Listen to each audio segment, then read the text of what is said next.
Why, hello, everybody, and welcome back to Movie Bucket here on Screen Stealers. Hope you grabbed your popcorn, your soft drink, and maybe even a soft pretzel. It's time to talk about another movie. I'm Brooke, and I'm a golden starfish. Collapses Aren't we into all? Gigi deserves a Nobel Peace Prize just for all the quotes that she gave us in this movie.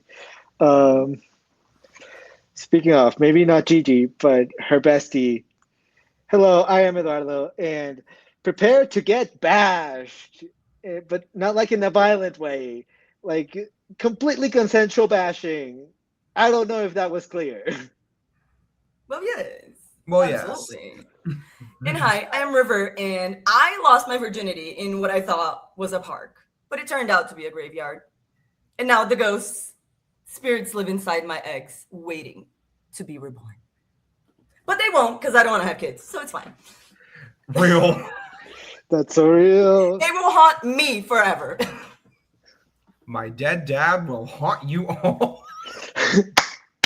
Well, It's Shout out to topical. her, She's topical right now. and also Yes, because yes, my he actual is. father is dead, so yes.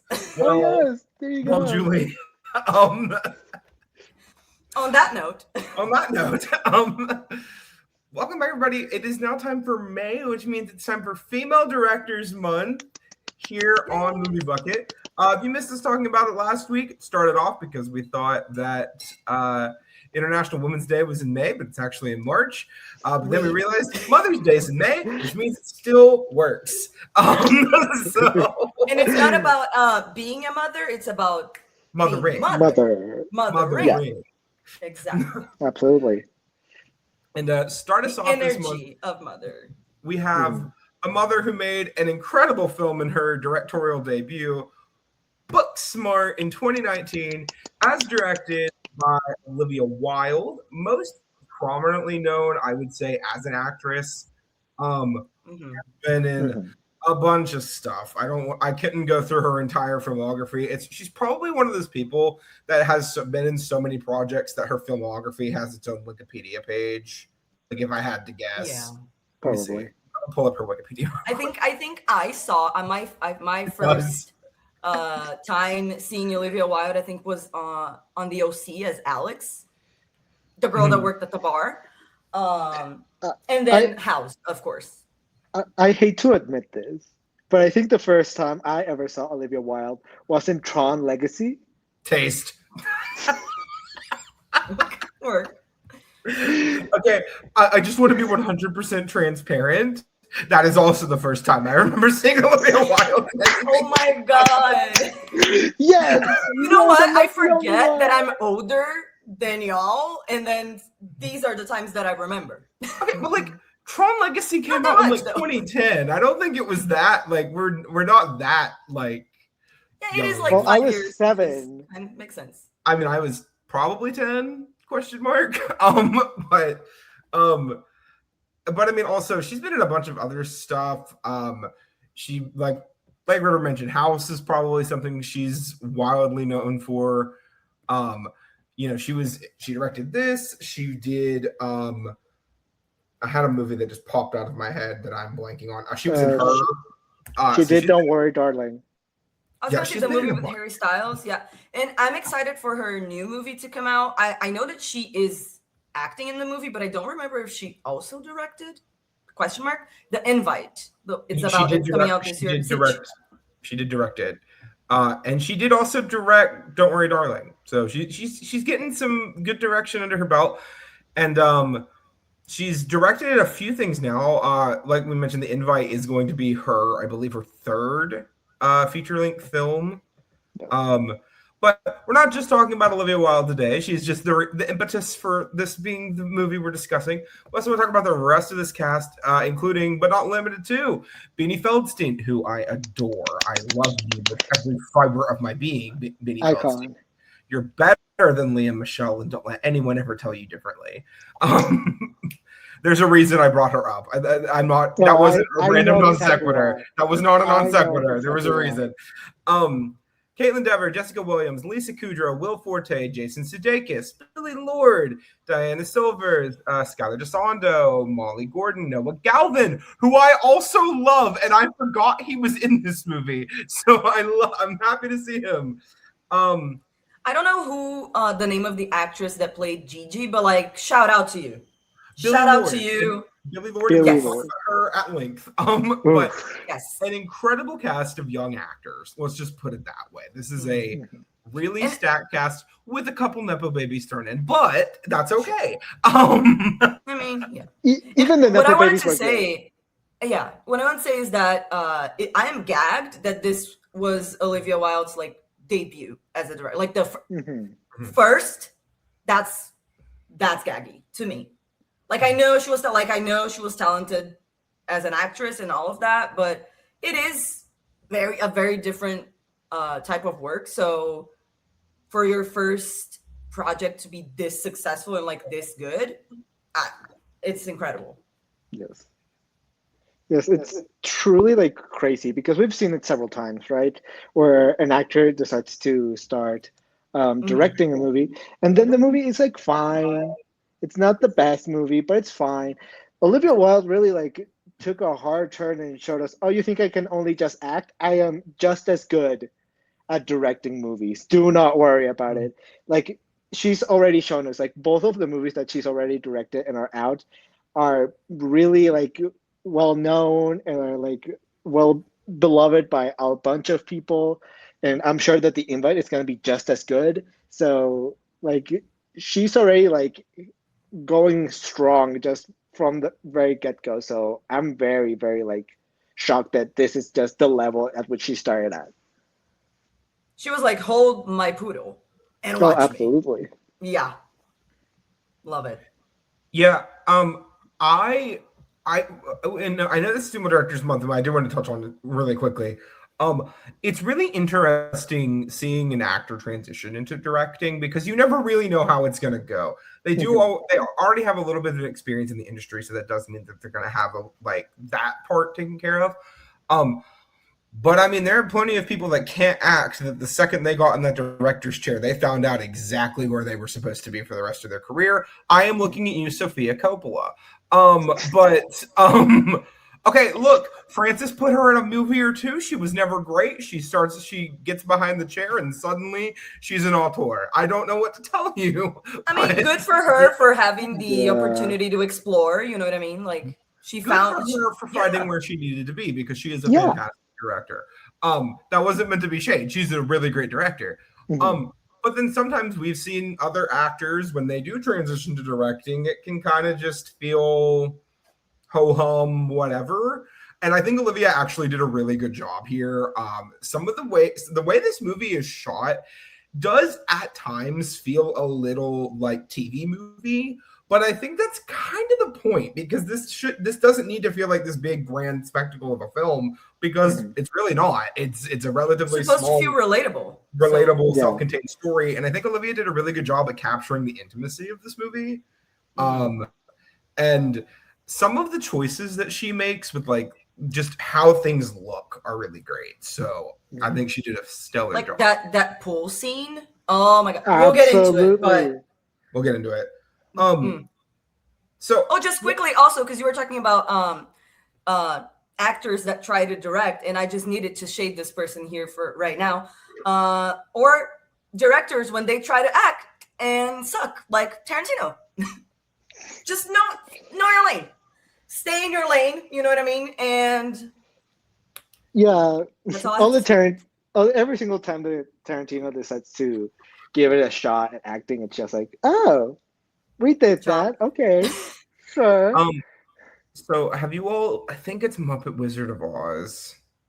Quentin Tarantino has a cameo, I believe, in Muppet Wizard of Oz. I know it's a Muppet movie. I think it's Muppet Wizard of Oz. I believe so, yes. It is a fever dream, let me tell you. It's weird.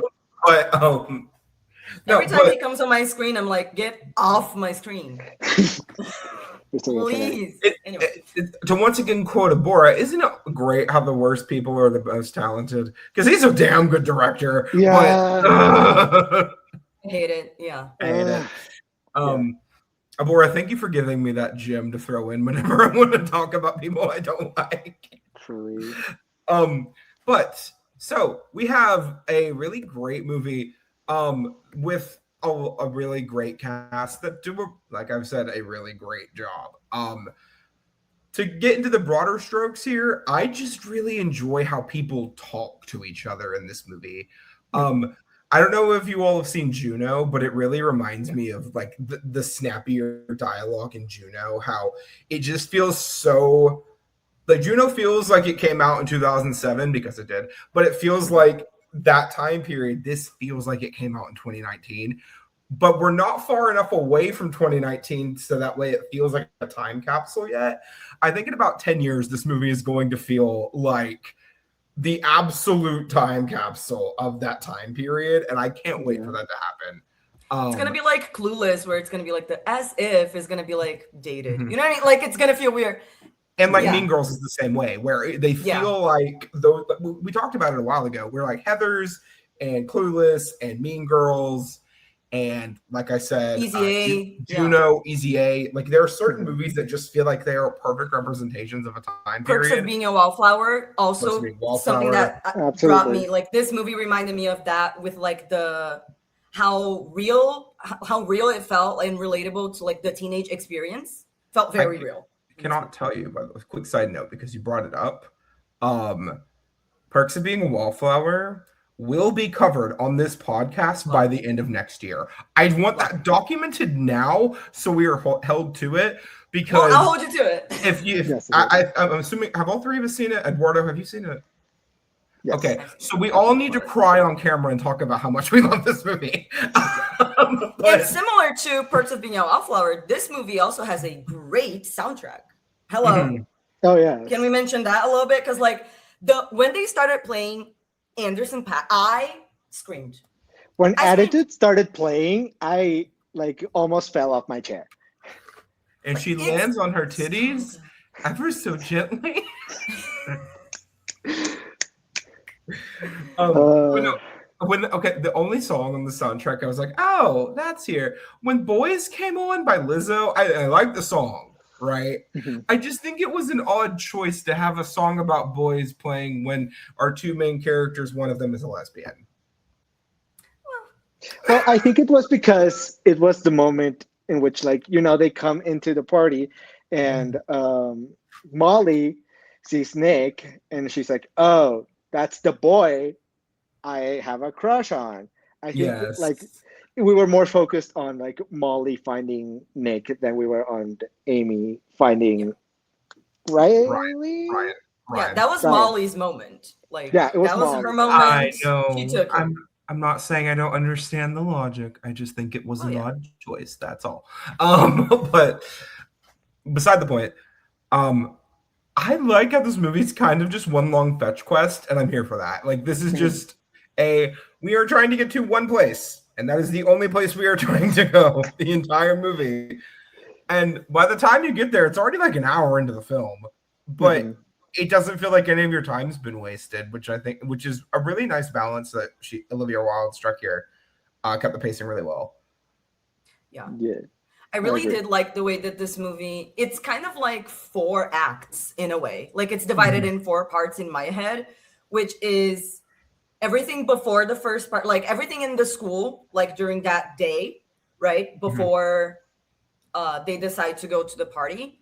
And then each party is like its own thing. And then we have the transitions in between, but like it really does feel like kind of like Love and Basketball where it's divided with like the 4 halves or whatever, quarters. The 4 times.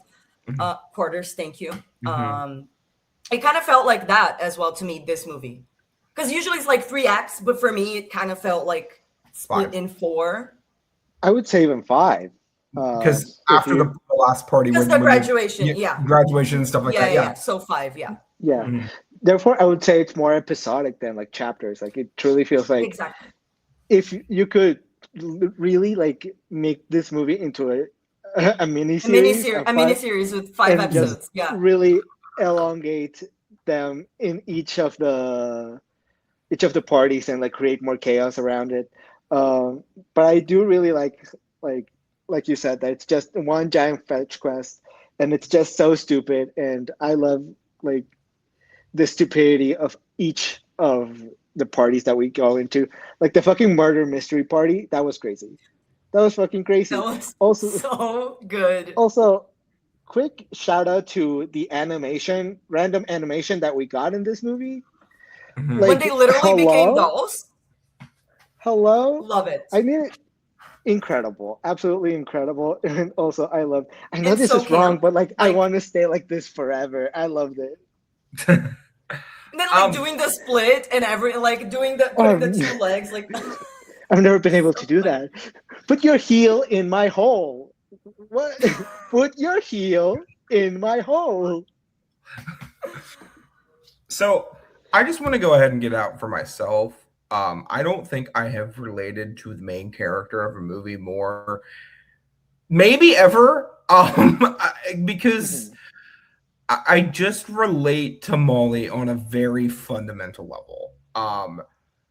I'm not trying to say that I was identical. I mean, I didn't go to Yale, and I never even tried to. Well, that's not true. I applied to every IVL as a joke, and beside the point.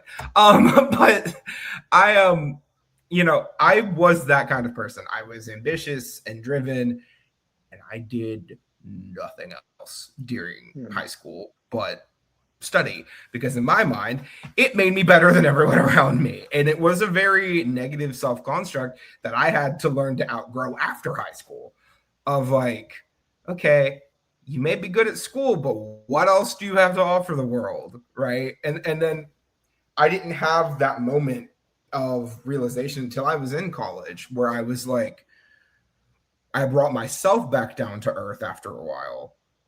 But seeing that moment that Molly has in the bathroom near the beginning of the movie, um, is one of the most genuinely heartbreaking moments I've seen in a movie, maybe ever, for me. Mhm. Because and also I want to just quickly touch on the unrealistic idea that more than like 7 people in this school got into an IV. I just want that documented. Right. This is not that's Yeah. not going to happen. But goes up to random people in the hall. Where are you going to school? Georgetown. Girl, you would know. If that many people from your school got into an IV, you would know. Yeah. There would be like people outside of the school being like, "What the hell are you feeding these kids? What is going on here?" You know how in Aquila and the Bee they gets down to like the final 7 or 8 spellers. It's like from blah blah blah. Wow, they really cook them well down there. Talking about like how Dylan and God, I forget the other kid's name, but those 2 kids are from the same school in the same city. That would have been well documented going Mhm. in the same way that like I think there are 7 or 8 kids in this school that we know for a fact are going to an Ivy or like Yeah. something Ivy adjacent. Crazy. Even if the inside school policy is like we can't talk about it, it would be in the town's newspaper or whatever. Like it would be Oh, everywhere else, absolutely. that it would be impossible to escape that information. Record-breaking amount of students get to Ivy League schools from local high school. What the hell? Yeah, Like absolutely. guy that was hired by Google, like hello. Granted, this Also, is shout out to LA. that actor because it's the only actor that shares a name with me. It's the only other Eduardo I've ever seen in Hollywood, and so I am always rooting for him. Anyways, I mean, granted, it is in LA, so it's not like it's some random suburb somewhere. But just because you're in a like, this is still, from what it seems like, a normal average attendance high school. Mhm. I'm kind of gagged that that's even a thing. But when we're seeing this moment in the bathroom where Molly, as far as we know, she's a bit mean and a little bit judgmental. Mhm. But at this point, we haven't really seen her do anything crazy yet. She's kind of just, doesn't want to be around people that she finds stupid and annoying. And you know what? I relate. Yeah, Here's the fair. thing, she is judgmental and all of that, but like just in a different way that the other teenagers are too. Because like Mhm. all of the teenagers are mean and judgmental in this movie in some Mm. way. Yeah. Just from different perspectives. You know what I mean? Like Yeah. she was judging them and thinking that she was better than them because she was smarter or whatever, but like actually she was humbled because she saw that. Because to me, like my logic is if she had to study throughout and like Mhm. did nothing else but study, and they got the same results as her by doing less, then she's actually not smarter than them. They actually are smarter than her because they didn't have to do as much work. Yeah, truly. Like, if you were counting like just the academic part and not like a scholarship for football, like whatever, all of the other things and privileges and whatever, but like the logic behind her thinking that she was smarter because she studied more, like actually not really. There's an episode of Law and Order SVU, which I don't know if anyone here is a Law and Order fan. But there's an episode where these kids are in this like private school, and Sarah Hyland is talking about this other girl who's like, I have to study and work so hard, and she never studies, and she still beats me at every test that we take. Right? There are people like that in your life that are just naturally gifted and will be able to zoom through everything. To borrow a quote from Ben de la Creme, who just sail through because they found what they were good at, whether that's in school, whether that's in work, wherever, just in life and social events, like they just know what they're good at. And I think Molly thought that was what she was doing. She was working hard, but she was getting the results she wanted. Hell, she was class president and nobody fucking liked her. How does that happen? Right? But when we get that moment in the bathroom and they say something that was really hit me. She's like, you guys don't even care about school. No, we don't just care about school. Oh, that smack her across the face. Why don't you? I hate to admit she really it. thought she ate. You know what I mean? Like she really thought she ate. Like I hate to admit it, but they ate her up, and like for dinner. I was with the bullies.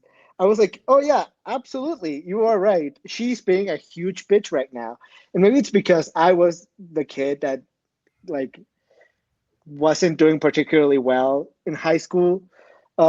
Especially like I felt like I was in high school at the same time that this movie came out. So I really connected with a lot of like the mannerisms and stuff like that.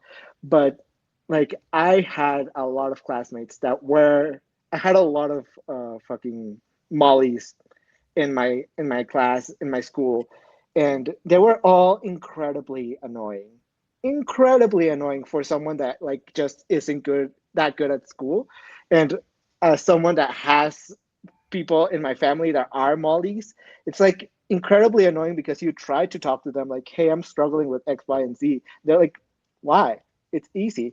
And so it felt cathartic to me to have Molly be put in her place like that, to be told, hey, we're still good at like school and we're still smart. We just don't only care about school. And I kind of like felt like I saw myself there, because a lot of my classmates were like, oh, I'm going to get into this school. I'm going to get into this school. And from what I know, I'm one of the only people that actually got into one of the toughest schools to get into in Mexico. So I was like, so what's up with that? Why did you choose to stay? Why did you choose to stay in the little town, in the school that you already had like a spot guaranteed just because you went to the high school? Why did you stay there and you didn't like branch out? What happened there? It's very Rory Gilmore energy of like peaked in high school and all of that, you know, like in that sense of so not being able to deal with the real world and shit like that. So I love Molly, but like that was for me like my most cathartic moment where I like related to someone in this movie, because I was like, I was that kid. I was the kid that just could not like really pull it together, but was still trying. But like I was surrounded by Mollies, and at the end, I was the one that like ended up on top, and the Mollies just went somewhere else. I don't know where they are. Who knows? But I'm still there. I'm still slaying. So who knows? Yeah. And one thing, because like that scene was so important, because it really shows you both sides. Because like I mentioned, like teenagers are mean and whatever to each other, judgmental all the time, just from different points of views. And so we were shown that like, yes, they were shit talking Molly and like they were being mean to her. They didn't know that she was listening, but like they, you know. Yes, of course. but it wasn't unfounded or unprovoked. You know what I mean? Like it wasn't that like she never did anything or whatever. Like it was very clear that throughout their high school years, she did act like higher than thou or whatever. Like she thinking that she was better than them, whatever. And because she thought they were stupid, maybe she thought they didn't notice or whatever, and then we're being mean to her for no reason. And we'll get more into Molly because I did have a whole journey with her character of hating her throughout the whole movie and then loving her redemption arc and being like, yes, that's a human being. That's kind of like the characters that I love. That like we see their human side and them like making mistakes and being an asshole and then having consequences for it and learning with their mistakes and then getting the message at the end and like actually doing like recognizing their mistakes and taking accountability and like wanting to change, you know? Yeah. I truly was scared that we were going to be heading in a Sheldon direction, you know, from Big Bang Theory, where it's just like the smartest dude and he's just an asshole. And no one ever like tells him that he's being an asshole. And even when they do, like he never learns and he never really changes. So I was really afraid that we were gonna get that kind of arc with Molly where she's just like the smart kid and she's like, oh, I'm gonna change, but at the end she never changes and she stays the same person. But I'm glad that didn't happen. But yeah, I definitely did have a moment where I was just like, oh, is this the female version of Sheldon? Oh no. Because her anger was like, I understand her point, like where her anger was coming from when she found out that the people that didn't put in the same effort as her in her head got the same results. So she was like, okay, so I could have lived my life in high school and still gotten what I wanted. Like she was mad because she felt like she was lied to in a way by whatever, her parents, society, whatever. Kind of like the same way that women that didn't want to have kids but did get angry at women that don't want to have kids and know about it because they're like, oh, so I didn't need to do this. Yeah. And then they get mad at you. You know what I mean?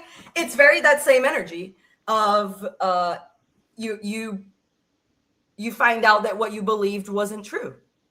Well, and I mean, I want to touch on the other thing about this whole situation that makes it even sadder for me is that we see throughout the movie that everybody in this school has some sort of preconceived notion about everybody else, and they don't really care to get to know anybody to see if those stereotypes and those beliefs are true. That is one, incredibly real and incredibly valid. But also, when we see, like every time we hear Molly and Amy talking about somebody who's not the two of them, up until honestly the party, and maybe even at the party too, we see they just talk about how they perceive them and they don't really go anything deeper than that. And we have a lot of these conversations towards the end of the film where people show, I mean, maybe I did blow some guys in a car. Why is that such a bad thing? Would you rather me do it at my house where my dad might walk in on me? I've never had sex with a prostitute. I've never had sex with anybody, right? Oh, I think you date bimbos? Well, I actually date like weird, creative, unique types typically. That's more my brand, right? Like, actually, I want to build airplanes and then fund musicals because we need more original musicals. Okay, real. King. Real, by the way. Yes. So real for that. But it also goes the other way because we see people have the same idea about Molly and Amy. We see Nick talking about how Molly's like, he thought she was just kind of boring in a wet blanket, but now that he's hanging out with her, he realizes that she's actually pretty fun. And better than him at beer pong, by the way. Clocked. Love it. And I love just a little quick note. I love when he said like he was kind of like, oh, jokingly, he said for her to like tone it down so he didn't look bad. And she was like, absolutely not. You level up to my you get up to my level, bitch. Hello. Mm-hmm. Absolutely not. I love her for that. Yeah.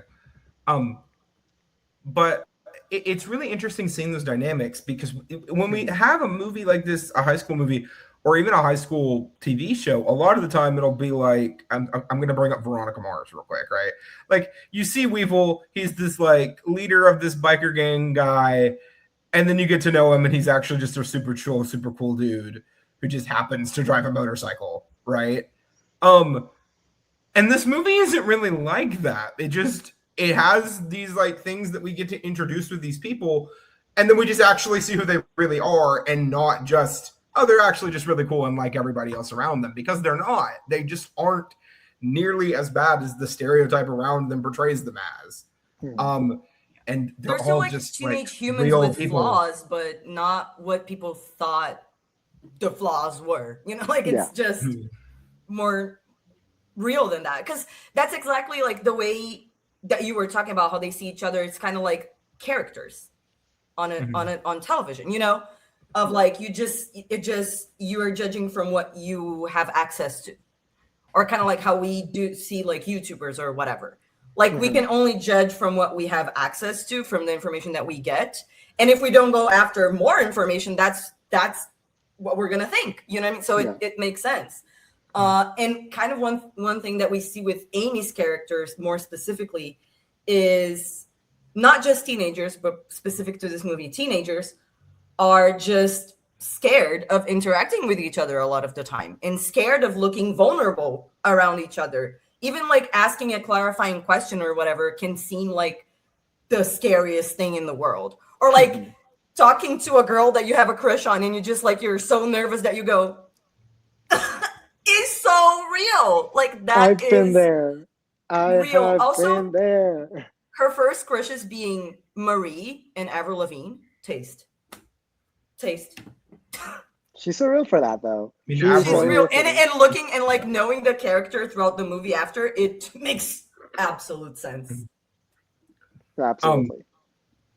Yeah, I want to just go ahead and touch on my absolute favorite part of this movie, besides my actual favorite part of this movie, which we'll get to her. Okay, there you go. I don't think I've ever seen a friendship in a movie, I believe, more than these two. I really don't. They are perfect. I truly believe these two are platonic soulmates. I cannot imagine these two not being friends for the rest of their lives. They are so perfect. Every scene that Amy and Molly have together is just such innate chemistry.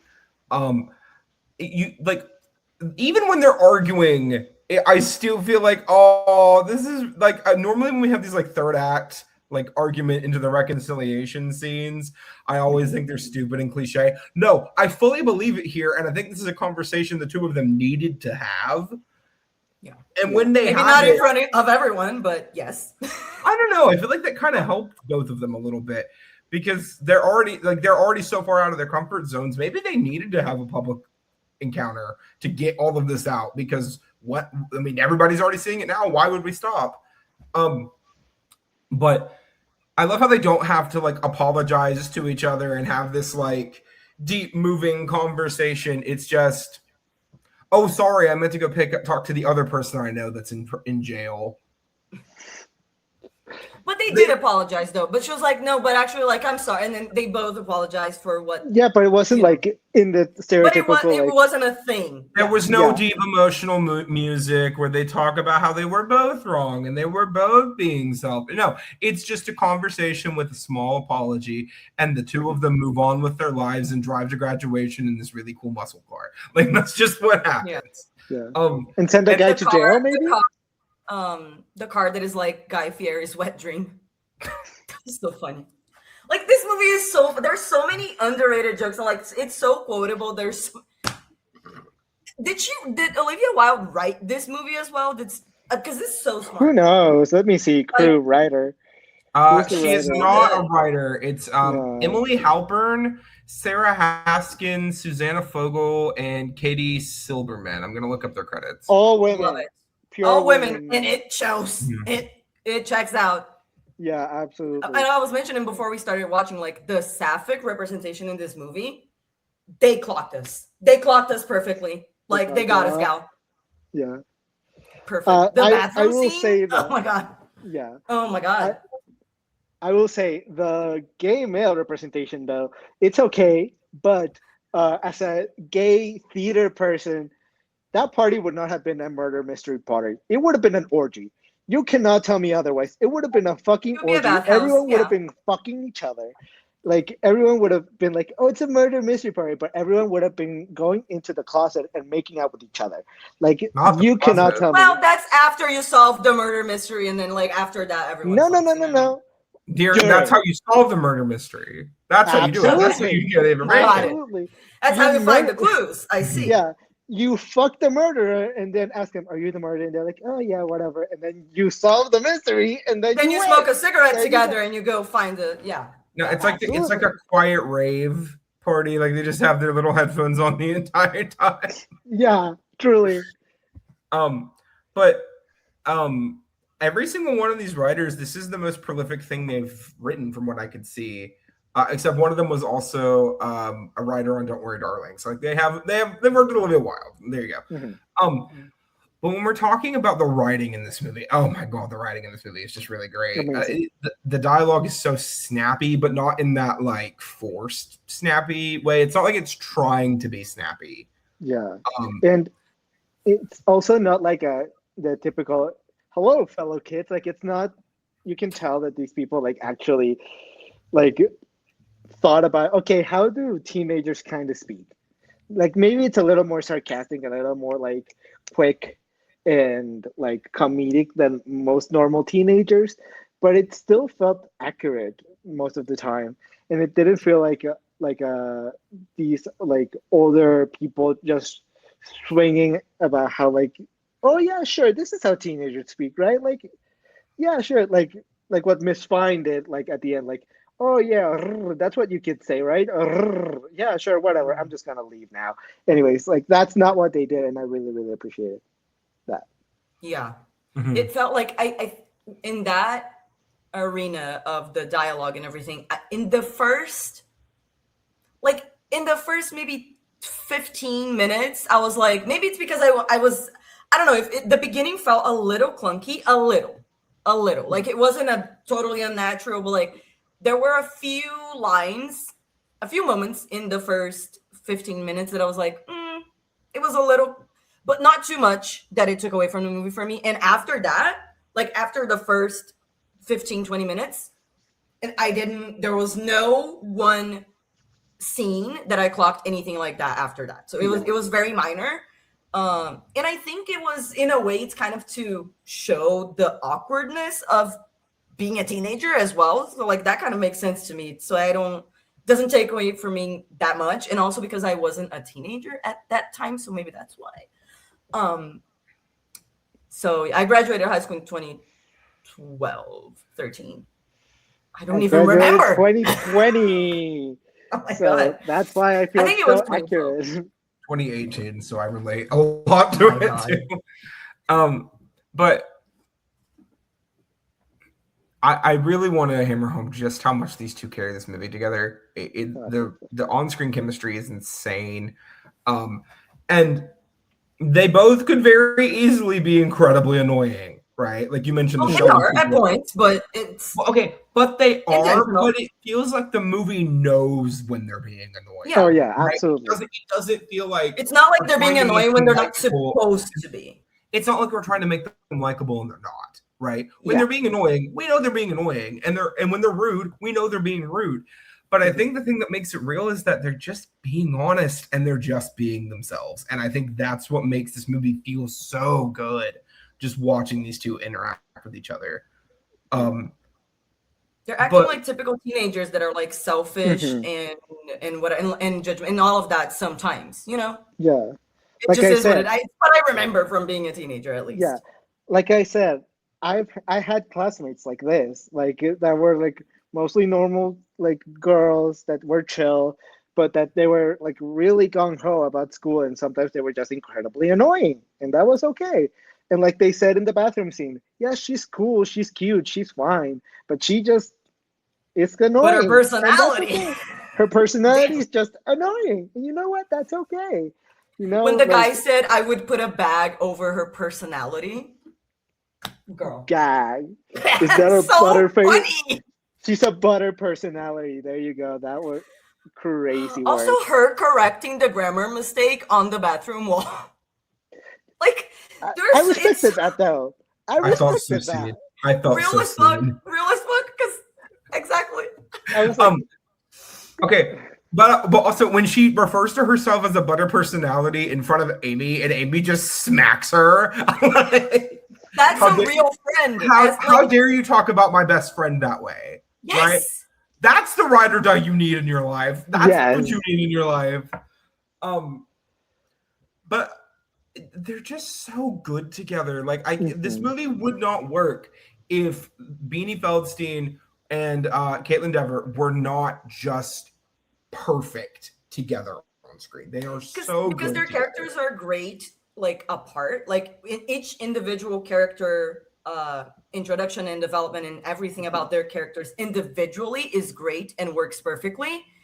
But not always do the characters work together perfectly as they do individually. And here, I think it's because, in my opinion, every scene that they are together works, but every scene that they are not together also works. Like for both characters, both actresses did a fantastic job, and the writing as well. But like a lot of the times we see, at least for me, I see like I like the characters apart, but I don't like them together, or vice versa, or like you like one character better than the other.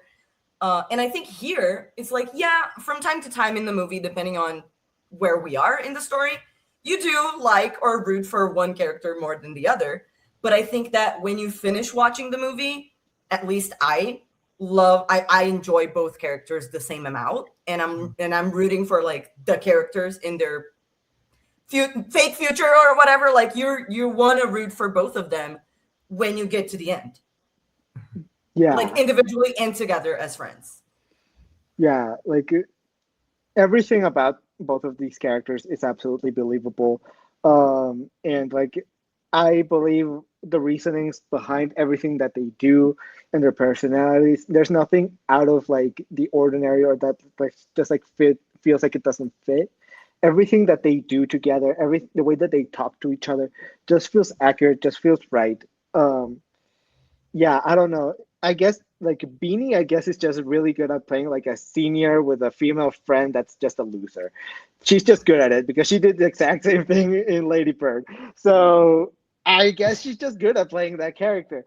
But yeah, like she's really good at playing this character because I also loved her in Lady Bird, and they just have she's just capable of chemistry with I think a lot of like people like women like around her just like have chemistry with her, and so everything just works out really well for the movie. Yeah, as I said, just everything feels believable, which is hard to do, especially in a high school movie. I feel like a lot of the times in high school movies, like some things feel like a little out of the ordinary, like, oh yeah, that wouldn't happen in your average high school. And here it feels like, oh yeah, I could see that. Maybe it's like a little bit sensationalized, but I'm like, oh yeah, I could see that.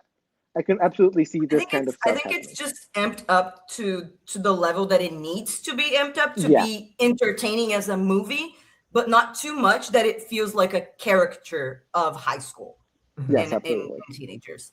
I wanted to quickly shout out Amy's parents here because they were so fun. Okay. The beginning when they're so accepting of their daughter being a lesbian that they just cannot accept the fact that they're not dating.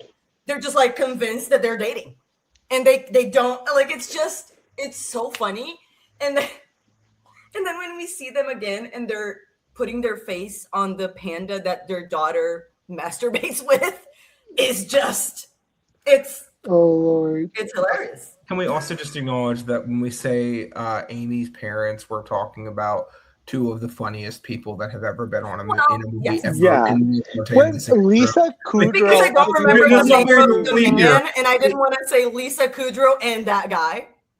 And Will Forte. And they're both fucking hysterical. Yes. Because Will Forte used to do SNL. So like they're both incredibly funny. And that scene with the panda bear at the end, that could have so easily been like a gross out moment and like kind of thing. But no, because they play it so straight and so serious, it almost felt like a fucking Monty Python sketch where they just keep stretching this one joke out. This is like 45 seconds worth of one joke. But you keep on stretching it. You're like, when is this going to stop being funny? And the way it has it to ends stop being funny. It's so funny. Where she just slaps the bear and they just look at each other like. It's so good. No, but both of the timing parents is perfect. Both of the parents remembering the name of the panda also made me laugh. Ling Ling, oh, like come on. The fucking eye, like dry. Girl. Look, that happened the one thing I appreciate about this movie is openly, like, seeing two teenage girls openly talking about female masturbation. Thank you, because we need it. Just like Turning Red, which, like, I like the movie, but I'm not a defender. You know what I mean? Like, I'm not gonna fight for it. I do like it, but like, I the importance of that movie in talking about the female experience is important. You know what I mean? Like, no matter what, like, the impact that has is important. And just like here, I also really appreciate that this was done, and in a humorous way as well. You mentioned the female masturbation, and that reminded me of the scene in the lift where the porn starts playing in the speakers while with the principal as the lift principal. driver. Also, fucking what was his name? What was the show? Ted Lasso. Ted fucking Lasso. Yeah, it's Ted Lasso, Jason Sudeikis. Oh, right. I'm like, I know this guy from somewhere. I've seen this face.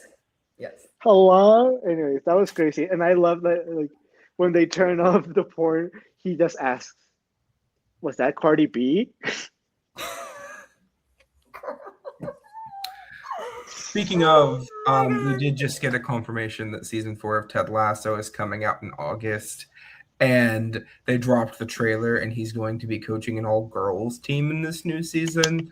I don't give a damn about anybody on this show. I am just so happy we are getting more. I love that. I love Ted Lasso. Never seen it. River, you want to see a man completely subvert every single trait of toxic masculinity that you absolutely despise? Watch Ted Lasso. I know you don't watch TV. I know you don't watch TV. I do. I mean, I'm on a break. You know what I mean? Because I spent like years only watching TV and not watching movies. And now I'm just like catching up on movies, and I'm kind of anyway. But it is on my list already. So it's lovely. Yes. It's good. Now, I think we should also get to the one person I think all three of us really talk about at this point, which is of course Gigi. Gigi, my queen. First off, Billie Lourd, for those of you who are not aware, is Carrie Fisher's daughter. So she has quite the pedigree in Hollywood. One. Two. Okay. Every fucking scene that Gigi is in this movie is goddamn hysterical. Perfect. Incredible. Running gag of her somehow getting to every single one of these parties. We don't know how she does it. Quite frankly, I don't think I want to know how she does it. It's fucking great. My single favorite joke in this entire film is at the murder mystery party where she pulls them both into the closet and she's like, because they say, yeah, you know where Nick's party is? She's like, oh yeah, I know where Nick's party is. Pulls her into the closet. I'm going to tell you, you can't even tell each other. It's at his aunt's house. We already knew that, Gigi. When she jumps from the boat, like perfect swanton, by the way. She just when she breaks the bottle and is just like freaking out, giving them like strawberries with drugs and not telling them. Oh, I forgot. Oops. Girl. Also, I love the idea that Gigi snorts her vitamins as if it was cocaine. She crushes up her vitamins. Smelling her hair like, and my vitamins. Then she snorts them. And when she smells the vitamins, she goes, oh, you smell like my vitamins. I love you. Girl. No, She crazy, but she's loyal. I love her. Like Jared said. Yeah, I was to say, but Gigi playing off of Jared, who, for all intents and purposes, Jared could be fucking annoying, right? Mhm. But when we see the two of them interact together, and Jared's like, she's kind of like the only person who's ever really been my genuine friend and actually cares about me, right? And Gigi's nuts, right? But it makes you like Gigi and Jared a lot more. It makes them both feel a lot more fully realized, because the opening, like the first 2 times we see Jared in this movie, there's just not really much going on with him in the way of like us being compelled and interested in him. Yeah. But when we get to the party on Jared's yacht, because that's what it is, it's a fucking yacht. And it's the 4 of them. It's nobody else. It's just the 4 of them. Oh, You realize, one, oh my god, these people don't like this guy at all, or at least they don't care about him at all.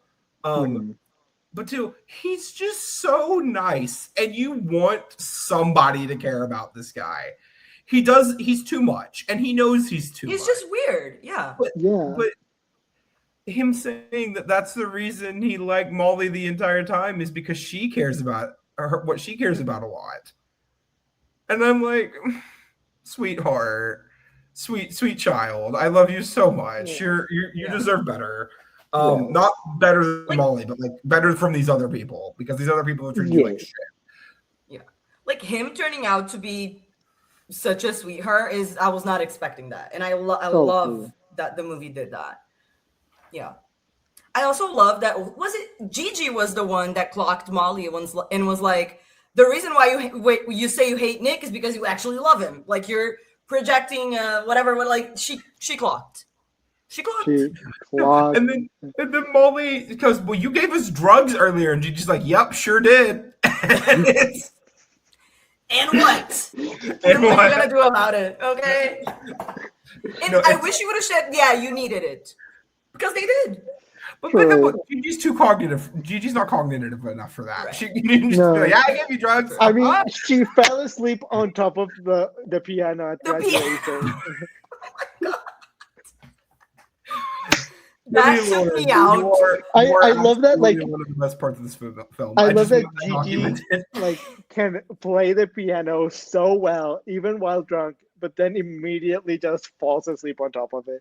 Mm-hmm. Oh, I need a Gigi movie. I just need a movie that's all about Gigi and her story. Like her side of the story, or like how she got to all the like her perspective of the night. The Lion that's King the second. That's the spinoff. Smart story. Yeah. Yes. Yes, absolutely. And it's called Golden Starfish. There you go. That's the title of the movie. She's a golden starfish. She's a golden starfish. There you go. Oh, but I also love how they completely clock. Like, how are you not wet? Like, there are so many things about Gigi in this movie. I'm inclined to believe Gigi is a wizard. Like, that's just where I'm at. She's a witch. She's a witch. I think it's the ghosts that live inside of her eggs that are like helping giving her power. Yeah, they're giving her supernatural power. Yes, there you go. I believe it. Oh, also when they went to they were trying to get to Nick's party, and then they went to like the pizza place and got into the guy's car, and then the guy lectured them about stranger danger. Like that was, and he turned out to be a criminal. And he was a fucking serial killer. Like, hello. No. So funny. I love how he just pulls a gun on them, right? Because at first they're still keeping up the ruse, and then he pulls a gun on them, and then they freak the fuck out. Right? But no. He's like, get the fuck out of my car. Don't show me your password. That's the whole point of having a password. Right? Like, okay, real talk. They got so damn lucky. Oh, yes.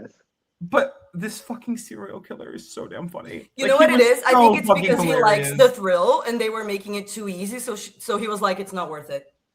I feel like it also maybe they just weren't his preferred victims, like his victim preference. Yeah. You know, they didn't fit his MO. Right. But you know what? I don't really care why he didn't kill them. I just thought it was fucking hysterical. It was. And then they asked for a ride after that. Like, okay. No. And he's like, I'm being sarcastic. Get out of my car. Get out of my fucking car. Like, hello. And then because I want to talk about the teacher, right?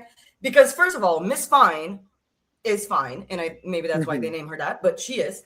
I I enjoy, like, this is why it makes me a little mad, because I loved her character throughout the whole movie until she fucked a student.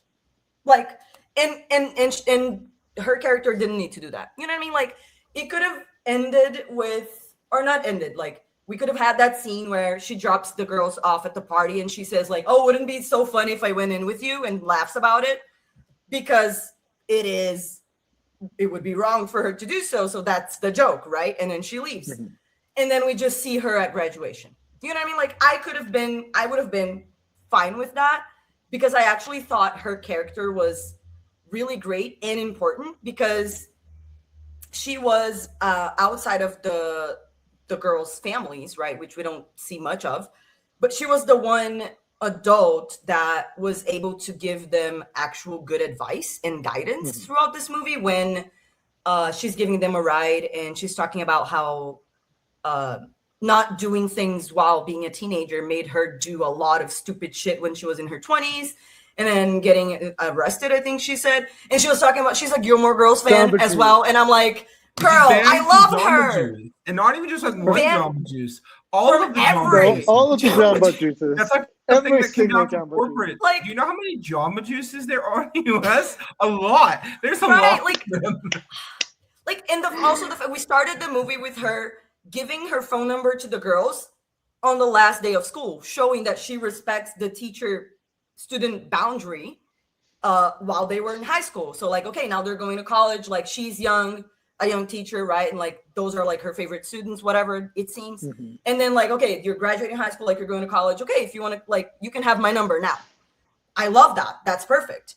And then they turn, like, and then she helps the students when they need her, and like, not in a creepy way, like in an actual like mentor kind of way, you know what I mean? Like, in the correct way, in my opinion. Just for, in the end, like, for it to turn out and she's a predator. Like, what?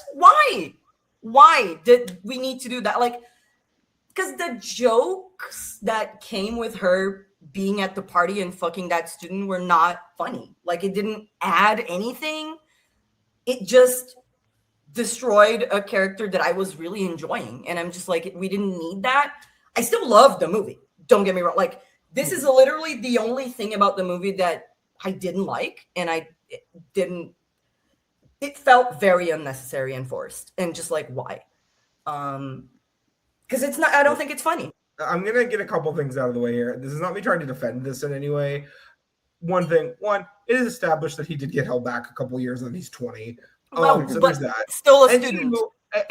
Not disagreeing with you. I am just trying to establish things that I think are relevant context given the circumstances. Yes, absolutely. Two, they're also graduating tomorrow. So in the same way we're talking about how she gave them her number after, school's basically over, they didn't, as far as we can tell, have any sort of connect. And yes, I understand there is a difference between giving someone their phone number. No. It's because she knew that specific student had a crush on her while she was still his teacher. So she waited for him to graduate to be able to do that. I know you're not defending her. I know. I'm just saying, like, it's not like she didn't know that he like, you know what I mean? Like, she knew. He made it very clear. I just want to get out for myself.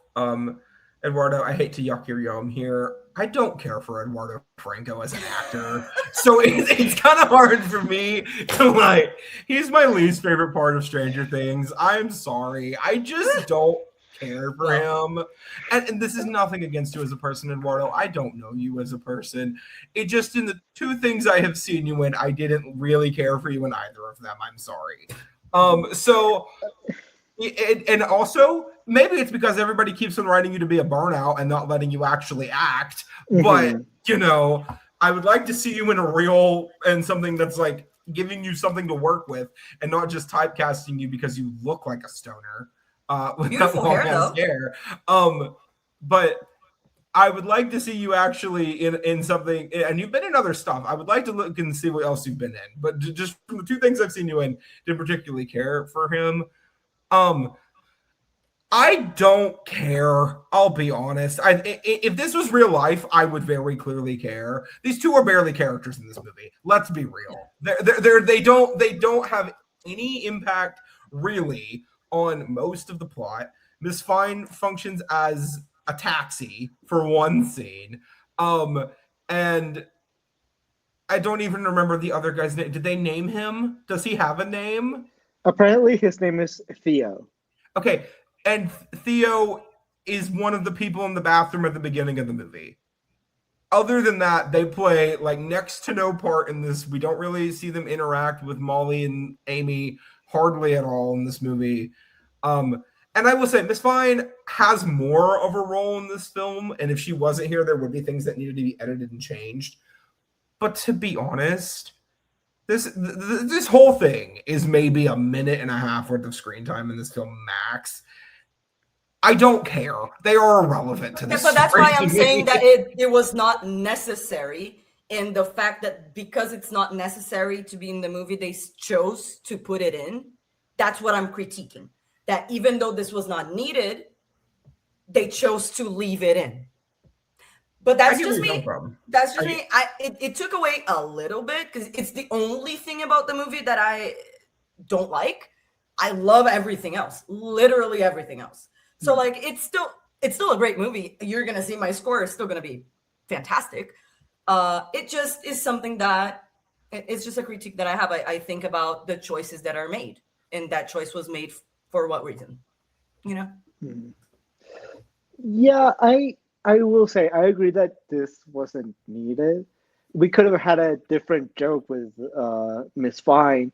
Like after she says, "Oh, wouldn't it be funny if I went in?" and then she goes in and gets incredibly drunk and like starts dancing on the tables and starts doing something different. Yes, that would have been like has funnier. Fun with them, which would be fine. Like yeah, joins the party. Yeah, I would have enjoyed that. Yeah, yeah. Because the one in my high school, the one teacher that came to one of our parties one time turned out he was dating a student. So I'm just saying, it's weird. Why do you want to party with teenagers? Anyway, besides, why I'm angry, it's because I like her character. Yeah, sure. And them doing that made me dislike her character. But that's sure. I mean, to me, it didn't like affect in any way, shape, or form because not only like did she make sure, at the very least, that he was 20, that he was over the age of 18. But she waited until the last day. If it's gonna happen, at least she waited until the last day. I guess the shit wasn't that smelly, but it was still shit. You know what I mean? Like, yeah, it's not great. Yeah, it's not great, but like it, like Brooke said, it genuinely like I did not care enough about it because it, like Theo as a character, I did not care about. Like, yes, I want like the actor Eduardo Franco to do well, but I agree with you, Brooke, at the same time. Like in both Stranger Things and here, I did not really care for the character, so I want him to do something else so that he can thrive and we can have an Eduardo do good in something. I don't know.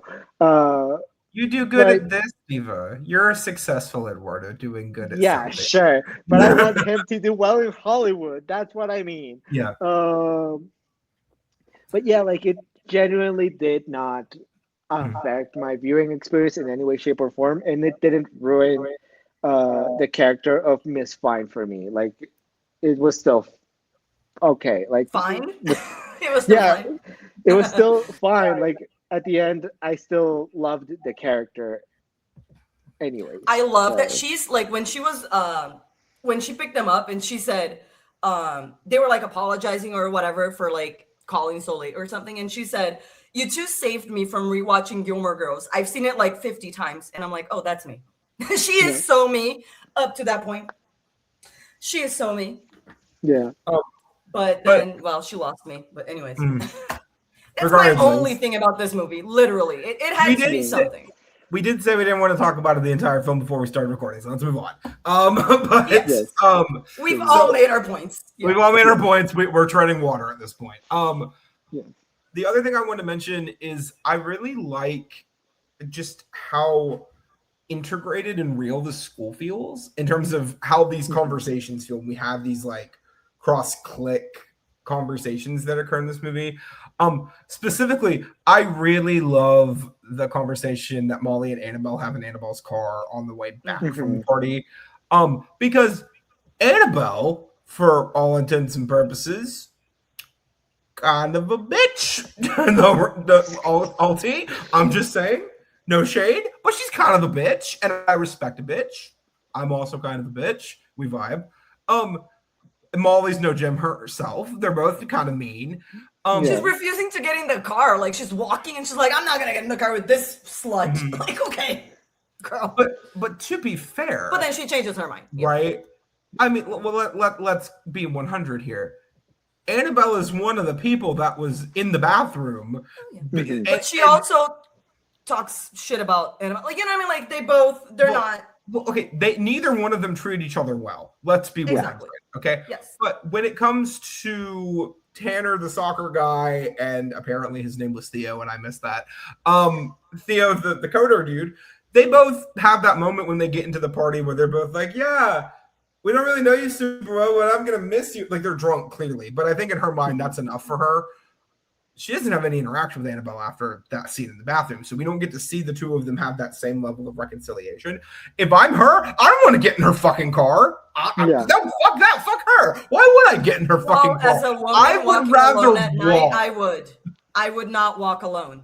As a woman walking alone at night, I would get in the car. I know it's a I know, whatever.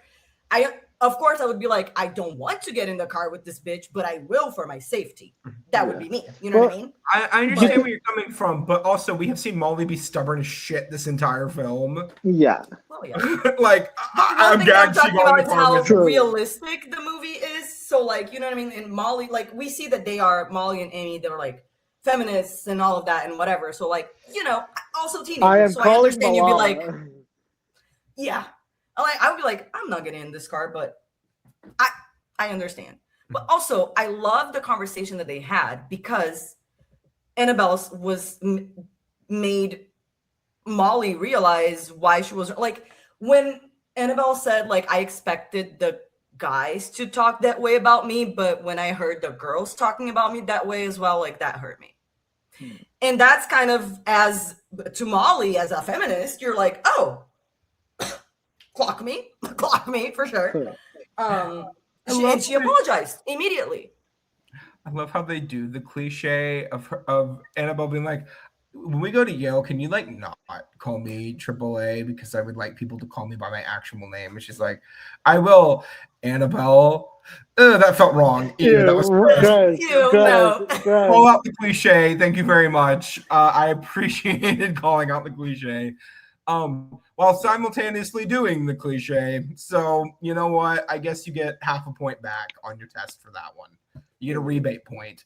But it's just such a real capture of an entire snapshot of how one night really can change you as a person. And that graduation speech, as short as it is, it really does show how much she and honestly how much Jared and how much Amy have grown and changed as people throughout this movie. Also, her kissing Jared on the graduation stage. Love it. Yes. I'm so happy.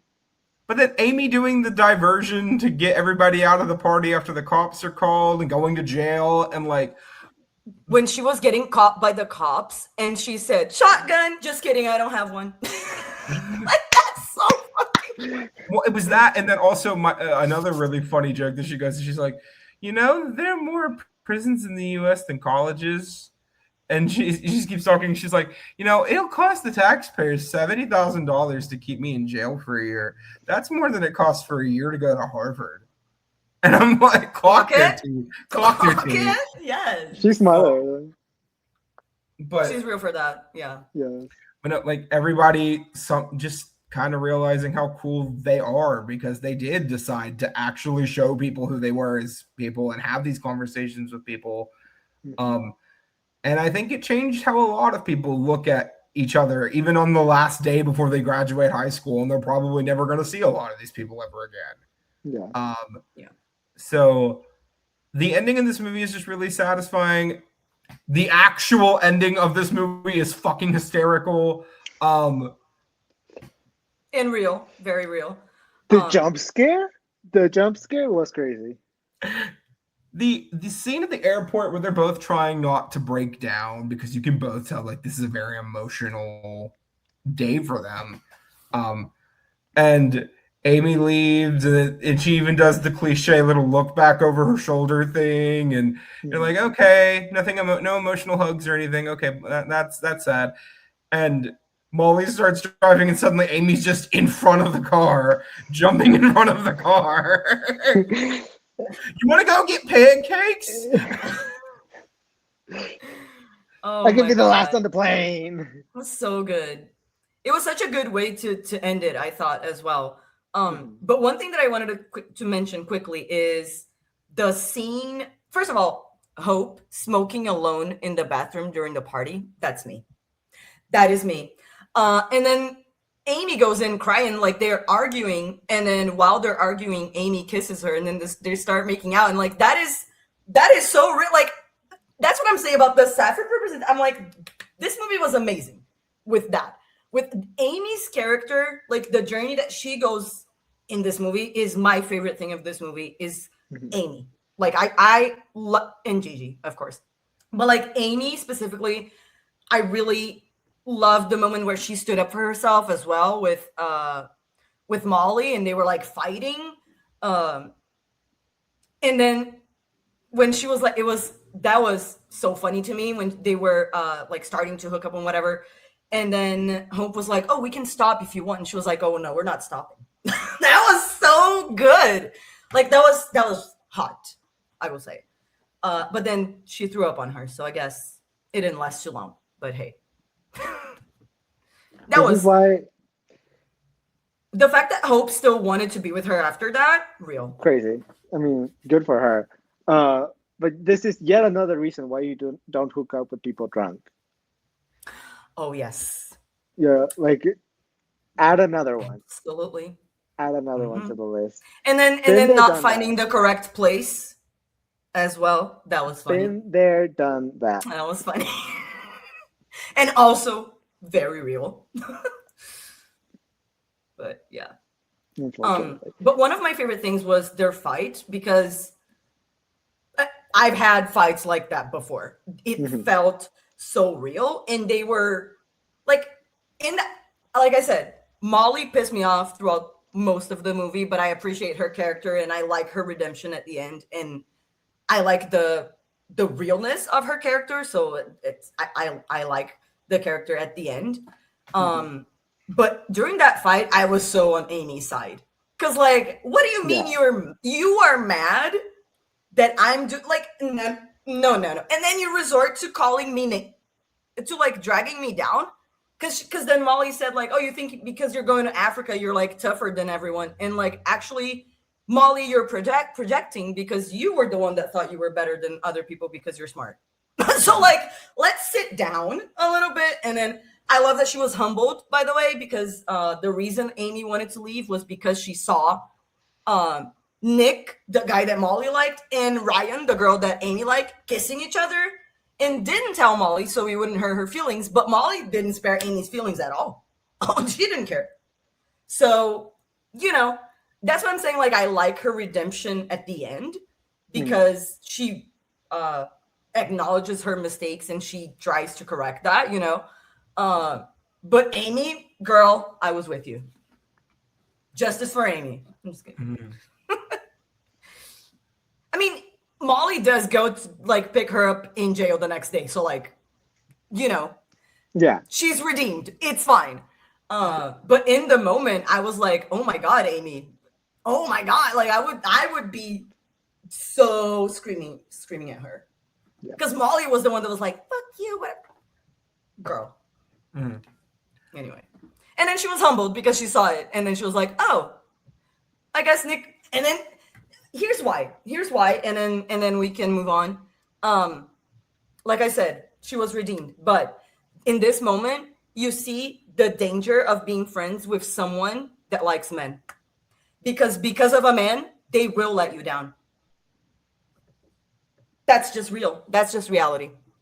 And that's what I have to say. She had to be rejected by the man to go back to her friend. That's all I'm saying.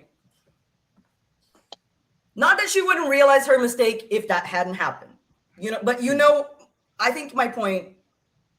Okay, but okay, I'm gonna call you on that because I don't agree with that at all. I think Okay. she was having a reasonable amount of conversation and flirting with Nick, Yeah. and they were having a really good time together. Last she knows, Nick is going to go check on something because it's his party, right? And that's his job, right?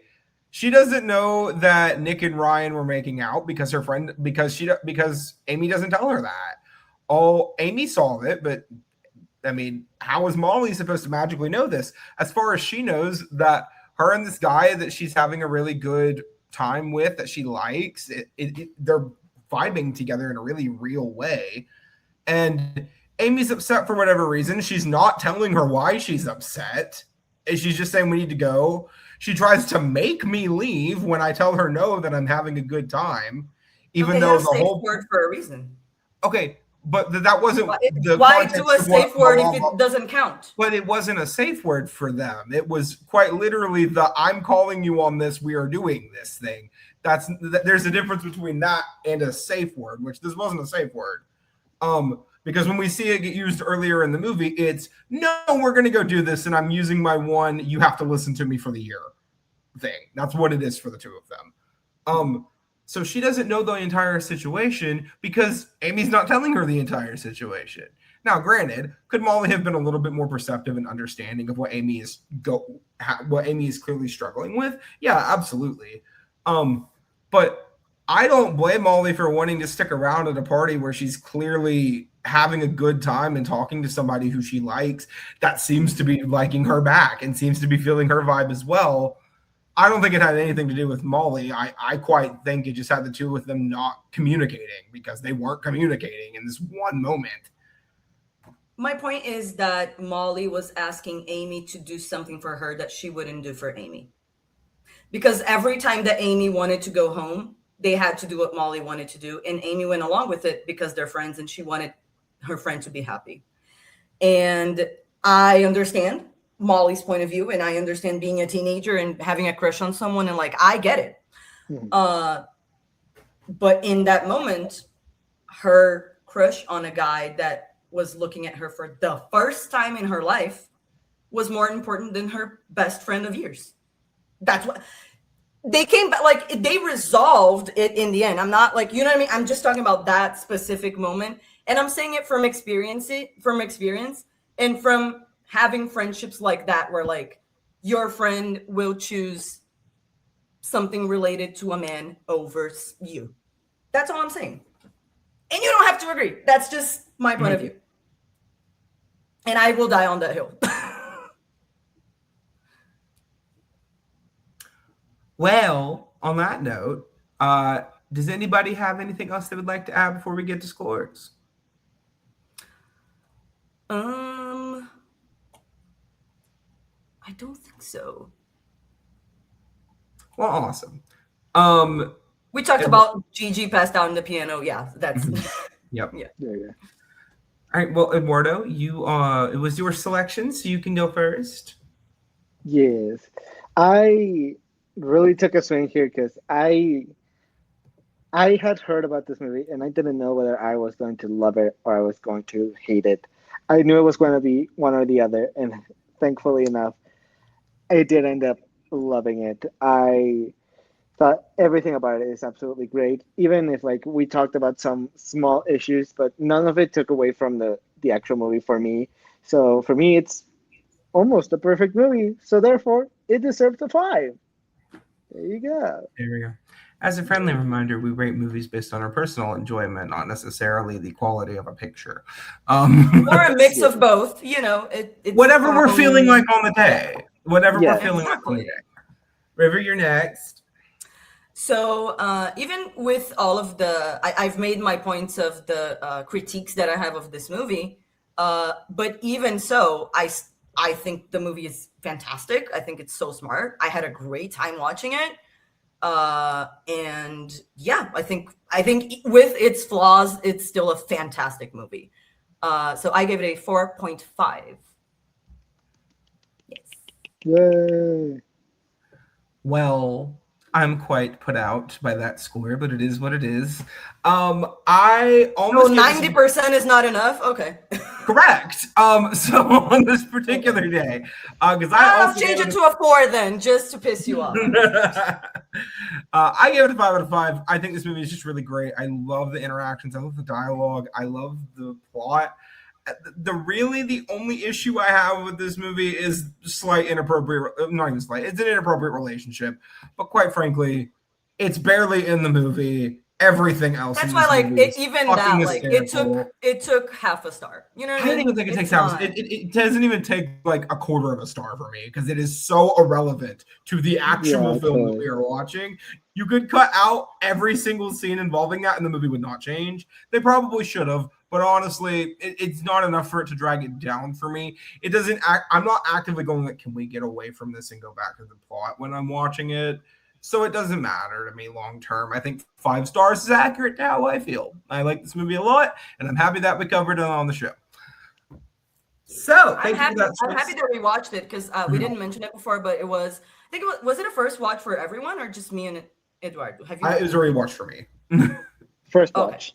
It was a Yeah, first so watch for River and first watch. Eduardo and a rewatch for me. I meant to put those banners up earlier and I forgot. It's- I watched it when it came out and I liked it then too. I didn't like it as much. I think now that I've had a little bit more time to grow as an individual, I think looking back on this time period in my life actually made this movie a lot better. Because I think I would have probably given it like a 3.5 the first time I watched it, but I do really like it now. Mhm. It's really funny. Like Great. I didn't expect it to be this funny, honestly. Well, that wraps up our coverage of Booksmart, but nowhere near our coverage of Female Director Month. As a friendly reminder, there are 5 Saturdays in May, which means we're uploading 5 videos in this category. Yes. And our next selection goes to River. So, River, please give us the introduction.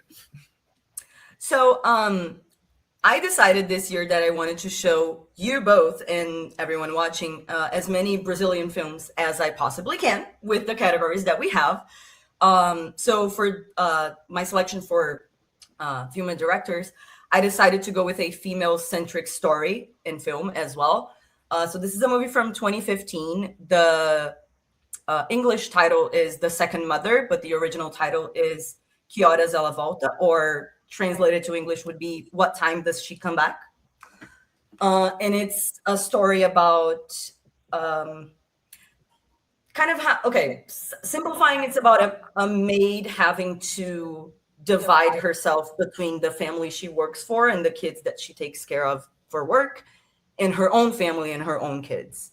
So it's the struggle of working women, basically, and more specifically maids in Brazil at that time, and still today, unfortunately, but yes. Well, I personally am quite excited because I haven't seen this movie, and I'm always excited to watch a new motion picture. I'm excited to revisit it because I've only seen it once, like around the time it came out, and I don't remember, like, I remember the basic plot, but I don't remember a lot from this movie. So that's also one of the reasons why I chose, because like I've been wanting to revisit it. So I hope you enjoy it. Well, there we go. Well, if that is all for us today, I hope everyone enjoyed our coverage of Booksmart. Next time, we're going to be talking about The Second Mother. But as we continue Female Directors Month, of course, let us know down below. Is there any directors you're hoping to see in this? I should let you know in advance. Sofia Coppola will not be making an appearance this month. My sincere apologies for bringing you up, girl, and then not picking one of your films. But no Sofia Coppola. I'm so sorry. We might get her at some point in the future, but not this time. Let us know down below. What are you expecting to see? The week after next, we're gonna have a movie. I'm gonna give you a hint that has Melissa McCarthy in it. So we'll see if anybody can figure out what movie I'm talking about from that. But until next time, everybody, thank you for joining us here today. But we have unfortunately ran out of popcorn, drank our entire soda, and nobody ever eats more than one soft pretzel. So we will see you next time to talk about The Second Mother. But until then, we'll see you guys. Bye. Bye.